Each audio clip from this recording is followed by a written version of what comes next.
کراچی کی سڑکیں، کراچی کی گلیاں، کراچی کی نالیاں وفاقی حکومت نہیں بنا سکتی، چونکہ کراچی کے حصے کا بجٹ جو ہے وہ سندھ کی حکومت کو منتقل ہو جاتا ہے۔ تو اس لیے آپ کا یہ سوال آپ کسی سندھ کے وزیر سے پوچھیں تو مناسب ہے، وفاقی حکومت سے یہ سوال آپ نہیں کر سکتے۔ تھوڑے لوگوں پر بہت زیادہ ہے، اس کو پھیلا کر کم کیا جا سکے، اور ہم دنیا میں 10.5% tax to G D P کے ساتھ دنیا کی ٹیکس اکٹھا کرنے والے معیشتوں میں بہت کم ترین سطح پہ ہیں۔ اگر اپنے وسائل نہیں ہوں گے تو ہمیں ترقی کے لیے ادھار لینا پڑے گا، اور ادھار کے ساتھ ہم طویل ترقی نہیں کر سکتے۔ دوسری چیز برآمدات ہے، جو ہماری سب سے بڑی ترجیح ہے کہ ہم اگلے 8 سالوں میں $100 ارب کی برآمدات کے ہدف کو حاصل کریں، اور اس مقصد کے لیے آج ہم نے ایف پی سی سی آئی جو فیڈریشن ہے پاکستانی چیمبرز کی، ان کے ساتھ ایک شراکت داری پر انڈرسٹینڈنگ کی ہے کہ پرائیویٹ سیکٹر اور حکومت مل کر انشاءاللہ تعالی پاکستان کی برآمدات کو بڑھانے کے لیے ایک ٹیم بن کر کام کریں گے۔ تیسری چیز، پاکستان میں غیر ملکی سرمایہ کاری کو لانا ہے۔ ویتنام میں $38 ارب کی سالانہ غیر ملکی سرمایہ کاری جاتی ہے، ہمارے ہاں 1.5 سے 2 ارب کی آتی ہے، تو ہمیں بھی کم از کم 25 سے 30 ارب کی سالانہ غیر ملکی سرمایہ کاری لانی ہوگی اگر ہم نے ترقی کرنی ہے، اور یہ تب ہوگی کہ جب ہمارے ملک میں امن ہوگا، ہمارے ملک میں استحکام ہوگا، ہمارے ملک میں پالیسیوں کا تسلسل ہوگا، اور ہمارے ملک میں جو لیگل سسٹم ہے اس پہ سرمایہ کاروں کا اعتماد مضبوط ہوگا۔ حکومت اس شعبے کے لیے اصلاحات کر رہی ہے تاکہ ہم پاکستان کو سرمایہ کاری کے لیے ایک سازگار ماحول کی طرف لے جائیں۔ ساتھ ہی ساتھ ہمارا سب سے بڑا اثاثہ ہمارے نوجوان اور ہماری خواتین ہیں۔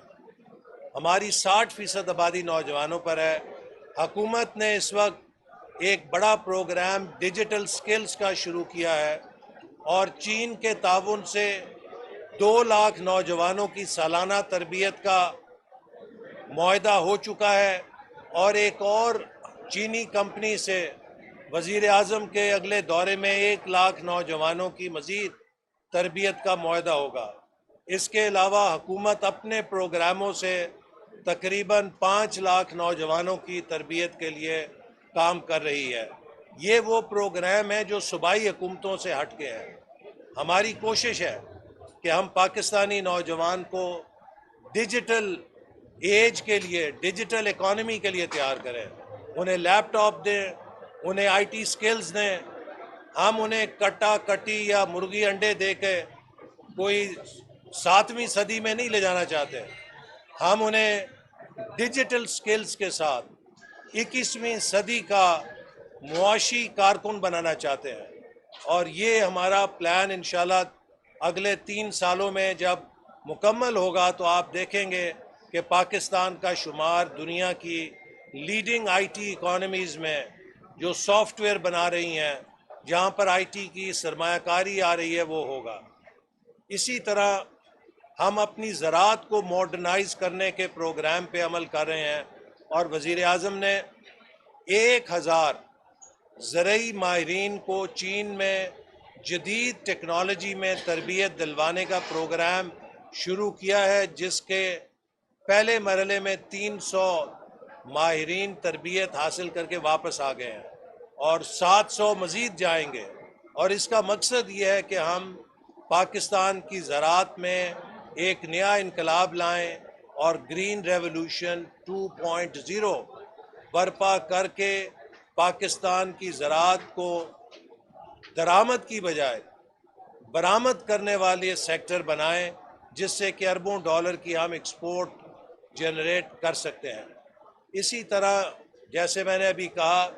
کہ جو سندھ کے ترقی کے منصوبے ہیں وفاقی حکومت کے، اس میں ہم نے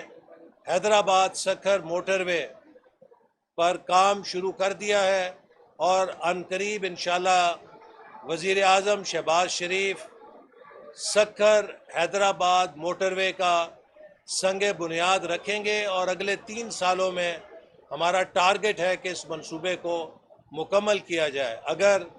2018 میں پی ٹی آئی کی حکومت نہ آتی تو 2021-22 میں سکھر حیدرآباد موٹر وے مکمل ہو چکی ہوتی، لیکن اس کی تاخیر سے اس کی لاگت میں اضافہ ہوا ہے، جس کی وجہ سے ہمیں کچھ مشکل ہوئی ہے، لیکن اب ہم نے وسائل کا بندوبست کیا ہے، اور اس منصوبے کو ہم انشاءاللہ آئندہ 3 سالوں میں مکمل کریں گے۔ کراچی کے لیے K4 کے منصوبے کے لیے بھی ہم نے فنڈ جاری کیے ہیں، 140 ارب کا منصوبہ ہے، اس سال 8 ارب روپے رکھے گئے ہیں، اور جب مزید فنڈ درکار ہوں گے وہ مزید فنڈ دیے جائیں گے۔ میں امید کرتا ہوں کہ K4 کے منصوبے سے جو ملحقہ اس کا ڈسٹریبیوشن کا منصوبہ ہے، کیونکہ جب تک وہ مکمل نہیں ہوگا K4 منصوبہ اپنا کام نہیں کر سکتا، تو حکومت سندھ سے ہم نے درخواست کی ہے کہ اس منصوبے کو بھی جلدی مکمل کریں۔ اسی طرح گرین لائن کا جو منصوبہ ہے اس کی بھی ایکسٹینشن کی جا رہی ہے، اور عنقریب وزیر اعظم شہباز شریف اس کی ایکسٹینشن کا سنگ بنیاد رکھیں گے، تاکہ ہم کوشش کر کے اسے بھی اگلے 2 سالوں میں مکمل کریں، جس سے گرین لائن کا فائدہ زیادہ سے زیادہ کراچی کے شہری اٹھا سکتے ہیں۔ میں نے ابھی پچھلے دنوں چیئرمین پیپلز پارٹی کا بیان سنا، جس میں انہوں نے کہا کہ شہباز شریف کی لاہور میں سپیڈ تیز ہے اور کراچی میں سپیڈ سلو ہے، تو مجھے سمجھ نہیں آئی، چونکہ شہباز شریف کی سپیڈ تو اب اسلام آباد چلی گئی ہے، لاہور میں ان کی سپیڈ بحیثیت وزیر اعلیٰ پنجاب تھی، تو میرا خیال ہے کہ شاید چیئرمین پیپلز پارٹی اپنے وزیر اعلیٰ کو یہ کہنے کی کوشش کر رہے تھے کہ آپ بھی شہباز شریف سپیڈ کے اوپر چلیں۔ اچھا احسن اقبال صاحب، مجھے یہ بتائیں کہ سندھ کا بلکہ کیا پاکستان کا سب سے بڑا ادارہ پاکستان اسٹیل مل SIFC کے تعاون سے جو ہے اس کی بحالی کے لیے 2022 اپریل سے لے کر اب تک آپ کی حکومت نے کیا کیا؟ اس کا قرضہ مزید بڑھ گیا، اس کے جو خسارہ تھا اس میں بھی اضافہ ہوا۔ تقریباً 33-34 دن سے CO نے ظالمانہ انداز سے لوگوں کا پانی، گیس، بجلی بند کی ہوئی ہے، تاکہ لوگ وہاں سے جو ہے وہ تنگ ہو کر جو ہے وہ وہاں دیکھیے، تو یہ آپ کی حکومت میں کیا ہو رہا ہے؟ غیر قانونی لوگوں کے ساتھ۔ اچھا 150 بسوں کا بھی وعدہ کیا تھا وزیر اعظم صاحب نے، وزیر اعلیٰ ہاؤس میں جو اجلاس ہوا تھا، وہ بسیں کراچی کو سندھ کو کب ملی تھی؟ دیکھیے، پہلی بات یہ ہے کہ یہ بدقسمتی ہے کہ ماضی میں ہم نے اسٹیٹ اونڈ انٹرپرائزز کو سیاست کا گڑھ بنایا، اور ان میں ہزاروں کی تعداد میں بھرتیاں کر کے ان اداروں کو اس کے بوجھ کے تلے دبا دیا، اور اس کا نقصان ان کارکنوں کو بھی ہوا جو بڑے محنتی تھے، جن کا روزگار ان اداروں کے ساتھ منسلک تھا، چاہے وہ سٹیل مل ہے، چاہے وہ PIA ہے، چاہے وہ اور دیگر ادارے ہیں۔ ہزاروں کی تعداد میں سیاسی بھرتیاں کر کے ان اداروں کا برکس نکال دیا، اور آج اسی کا نتیجہ ہے کہ وہ کارکن جو محنتی تھے، دیانتدار تھے، وہ بھی اس کے بوجھ کے نیچے دبے ہوئے ہیں۔ ہر سال تقریباً 2000 ارب سے زیادہ کا خسارہ ہے، جو ایک عام آدمی اپنی جیب سے ادا کرتا ہے، 24 کروڑ عوام اس کی قیمت ادا کرتے ہیں۔ تو لہٰذا کیا قصور ہے ان لوگوں کا جو تنخواہیں لیتے ہیں، محنت کرتے ہیں، اور وہ ان خسارے کے اداروں کے چند لوگوں کے اخراجات کے لیے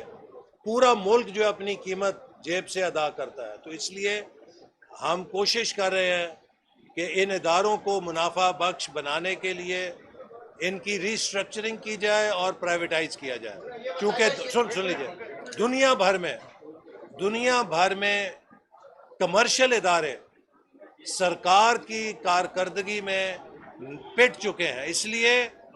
کہ جس کمرشل ادارے کو آپ پرائیویٹ سیکٹر کے مقابلے میں لائیں گے اور جس پرائیویٹ سیکٹر میں ہائر اینڈ فائر کی وجہ سے لوگ کارکردگی دکھاتے ہیں، وہاں پہ جب آپ لائف ٹائم گارنٹی دے کے یونین والی عملے کو بٹھاتے ہیں تو اس سے کام نہیں لے سکتے، اور وہ ادارہ کمپیٹ نہیں کر سکتا ان کے ساتھ، اور وہ بیٹھ جاتا ہے۔ تو اس لیے ہماری کوشش ہے کہ ہم پاکستانی عوام کا بوجھ گھٹانے کے لیے اسٹیٹ اونڈ انٹرپرائزز کے جو نقصان ہے اسے کم سے کم کریں، اور یہ ایک ہمارے لیے چیلنج ہے۔ ہم نے روس کے ساتھ بات کی ہے کہ انہوں نے یہ سٹیل مل لگائی تھی جس کی ٹیکنالوجی اب تقریباً 50 سال سے زیادہ پرانی ہو کے انیفیشینٹ ہو گئی ہے، تو ہم نے انہیں پیشکش کی ہے کہ اس کی جگہ وہ نئی ٹیکنالوجی پہ مبنی سٹیل مل لگائیں تاکہ اس سے پھر ہم ایک سٹیل مل کو آپریشنلائز کر سکیں۔ تو یہ بات چیت اس پہ ابھی جاری ہے۔ بجلی بند یہ بتائیے کہ آپ کہہ رہے ہیں بڑا خواب دکھاتے ہیں کراچی والوں کو، وفاق دکھاتا ہے، ٹوٹی سڑکیں، بجلی نہیں ہے، پانی نہیں ہے، ڈمپر کے نیچے لوگ آ رہے ہیں، آپ کے وزیر ہے کبھی کسی کے تعزیت کے لیے بھی نہیں جاتے، عوام وفاق اعلان تو کر دیتا ہے، تو سنیے کراچی کو دیا کیا ہے، میری جان بات سنیے، جب آتے ہیں تو ادھر کو جا کے سارا ٹریفک تو صاف روڈ سے جاتے ہیں، کبھی آپ نے دیکھا بیت بھی نہیں گزر دیکھیے کراچی کی ذمہ داری، میرے بھائی کراچی کی ذمہ داری جو ہے، یا لاہور کی ذمہ داری، یا پشاور کی ذمہ داری، یا کوئٹہ کی ذمہ داری وفاقی حکومت کے اوپر نہیں ہے۔ لاہور میں جتنی ترقی ہو رہی ہے اس میں وفاقی حکومت کا ایک پیسہ نہیں ہے، وہ پنجاب حکومت کے بجٹ سے ہو رہی ہے۔ 18ویں ترمیم اور NFC کے بعد ہر صوبہ اپنی آبادی کی گنتی کی بنیاد کے اوپر وسائل لے لیتا ہے۔ کراچی کی آبادی کی بنیاد پہ کراچی کے وسائل سندھ کے بجٹ میں سندھ کو منتقل ہو جاتے ہیں، وہ وفاق کو نہیں ملتے۔ لہٰذا کراچی کی سڑکیں، کراچی کی گلیاں، کراچی کی نالیاں وفاقی حکومت نہیں بنا سکتی، چونکہ کراچی کے حصے کا بجٹ جو ہے وہ سندھ کی حکومت کو منتقل ہو جاتا ہے۔ تو اس لیے آپ کا یہ سوال آپ کسی سندھ کے وزیر سے پوچھیں تو مناسب ہے، وفاقی